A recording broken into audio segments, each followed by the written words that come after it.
The first time Lena Hart realized Dr. Sarah Voss could read minds, she was thinking about kissing her against a laboratory window. Not metaphorically, not abstractly. She was standing 3 feet from Sarah in the neurotechnology department of Halcyon Research Institute, supposedly listening to an explanation about neural resonance, while her traitorous imagination supplied an extremely detailed picture of Sarah's dark hair falling loose from its usual clip, her hands at Lena's waist, and the city lights burning behind them through the glass. Lena was 30, a behavioral researcher with shoulder-length honey blonde hair, blue-gray eyes, fair skin, and an unfortunate inability to stop blushing when embarrassed. Sarah was 34, tall and composed with very long black hair, striking violet-gray eyes, warm olive skin, and the sort of elegant confidence that made silence feel deliberate. She also happened to be the only documented telepath produced by an experimental neurological treatment 12 years earlier. Lena knew that part. What she had somehow failed to understand was that Sarah's abilities worked without equipment. "The window?" Sarah asked calmly. Lena stopped breathing. "What?" Sarah's mouth curved almost imperceptibly. "You were very specific about the window." Lena nearly dropped her tablet. "You can hear me right now?" "Not words exactly. Thoughts arrive more like impressions when someone is close enough." Sarah leaned one hip against the edge of the laboratory desk, apparently enjoying Lena's horror far too much. "Strong thoughts are clearer." Lena's face burned. "That was not a strong thought." Sarah raised an eyebrow. "Lena." "Fine. It was moderately strong." "You imagined taking my hair down." "I'm going to resign." "You also imagined kissing me." "I'm definitely going to resign." Sarah laughed then. Really laughed. And that was somehow worse, because Lena had spent 4 months convinced the brilliant, unreadable woman had no idea how attractive she was. Apparently, Sarah knew exactly what Lena thought every time she walked into a room. Lena turned away and pretended to study the neural scanner. Behind her, Sarah said softly, "For what it's worth, I didn't dislike the thought." Lena slowly looked back. Sarah had stopped smiling. "That isn't funny." "I'm not joking." After that, working beside her became torture. Lena attempted every mental trick she could invent: multiplication tables, grocery lists, obscure historical dates, the lyrics of songs she hated. None of it worked for long. Sarah would lean over her shoulder to examine a report, her perfume carrying something faintly smoky and floral, and Lena's brain would immediately abandon arithmetic in favor of wondering what Sarah's mouth tasted like. One afternoon in the elevator, they were alone when Sarah said, "Peppermint." Lena stared at her. "Excuse me?" "You keep wondering." Sarah's violet-gray eyes remained fixed on the illuminated floor numbers. "Peppermint tea. That's what you'd taste." Lena's pulse stumbled. "You cannot just answer thoughts I haven't said aloud. You've been asking the same question in your head for 3 weeks. That does not make it public information." The elevator stopped unexpectedly between floors with a soft mechanical jolt. Emergency lights flickered on.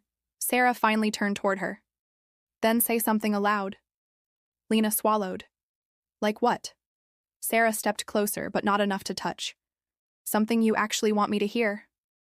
For once, Lena refused to let panic save her. "I want to kiss you." Saying it aloud felt entirely different from thinking it. Sarah's expression changed immediately, the teasing disappearing. "That sounded better."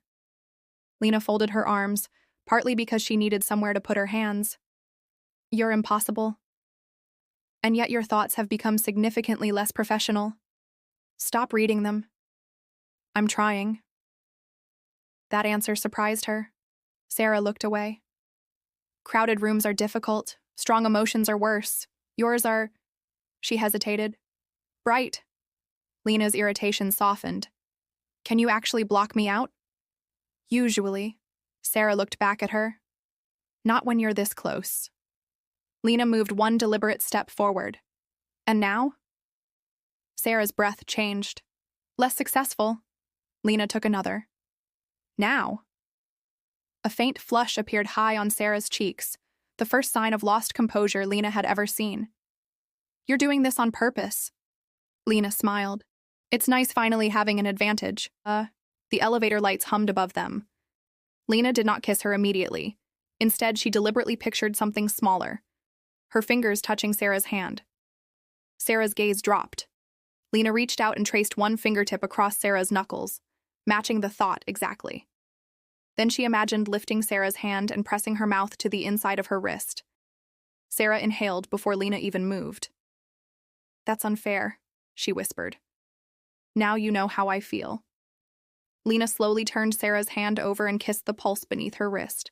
The contact was soft, but Sarah went completely still. Lena looked up. "You can hear what I'm thinking? Every bit of it?" "Good." Lena let herself think very clearly. "I want you closer." Sarah closed the remaining distance. Their first kiss was nothing like Lena had imagined by the laboratory window. It was quieter, stranger, almost dizzying because every time Lena reacted, Sarah seemed to sense it before her body could show her. Sarah brushed her lips over Lena's once, then paused. "Don't anticipate me," she murmured. "How?" "Stop planning." Sarah kissed the corner of Lena's mouth instead, then the other, deliberately avoiding the kiss Lena expected until Lena made a frustrated sound. Sarah smiled against her skin. "That. You're enjoying this." "Immensely." Lena caught Sarah lightly by the front of her fitted black blouse and finally pulled her into a proper kiss. Sarah's composure broke beautifully. One hand settled at Lena's waist while the other slid into the honey blonde hair at the back of her neck, and Lena felt a sharp thrill at realizing the mind reader who knew everything she wanted was suddenly reacting instead of predicting. When the elevator started moving again, neither woman noticed until the doors opened onto an empty 23rd floor. They separated, breathless, staring at each other. Lena's lipstick was slightly blurred. A strand of Sarah's long black hair had escaped its clip. "Your office," Sarah said. Lena blinked. "What about it?" "You're thinking about it." "Stay out of my head." Sarah leaned closer, lips almost touching Lena's ear. "You're thinking very loudly." Then she stepped out of the elevator. Lena followed. Her office was dark except for the skyline pouring silver blue light through the windows. Sarah stopped near the glass and Lena almost laughed when she realized where they were standing. "Don't say it." Sarah glanced toward the window. "I wasn't going to." "You absolutely were." "Maybe." Lena approached until Sarah's back was nearly against the glass, but this time she did not immediately kiss her. Instead, she reached up and removed the clip from Sarah's hair. Very long black waves spilled down over Sarah's shoulders exactly as Lena had imagined hours earlier. Sarah's eyes fluttered closed for half a second. "That thought has been distracting you since breakfast." Lena ran her fingers lightly through the freed hair. "Reality's better." Sarah opened her eyes. "Think something for me." Lena smiled. "That's new. Humor me." So Lena did. She pictured Sarah closing her eyes. Sarah obeyed. Lena imagined brushing a kiss over one eyelid, then the other, and did exactly that, making Sarah smile. She pictured kissing the tiny place beneath Sarah's jaw where she had noticed her pulse quicken, and when her mouth touched there, Sarah's fingers tightened around Lena's waist. Then Lena stopped thinking deliberately at all. She simply followed Sarah's reactions, kissing her jaw, her cheek, the edge of her mouth, letting every movement become spontaneous enough that even Sarah could not predict it. "I can't hear you," Sarah whispered suddenly. Lena pulled back. "What?" Sarah looked almost stunned. "When you kiss me like that, everything goes quiet." For a woman who spent every day surrounded by other people's thoughts, silence was apparently the most intimate gift Lena could give her. That realization changed the next kiss. Lena cupped Sarah's face and kissed her slowly, without teasing this time, while Sarah's hands rested at her hips. Sarah relaxed into her in a way Lena had never seen before, all her usual control disappearing as their foreheads touched between kisses. Eventually, Sarah gave a quiet laugh. "This is deeply inconvenient." Lena smiled against her mouth. "The telepathy? Falling for a woman whose thoughts I can't hear when she kisses me." Lena's heart stumbled. Sarah's eyes widened immediately. "You heard that?" "Very clearly," Lena groaned. "I hate you." "No, you don't." "Stop cheating." Sarah caught her gently by the waist before she could move away. Then tell me aloud. Lena looked at her for a long moment.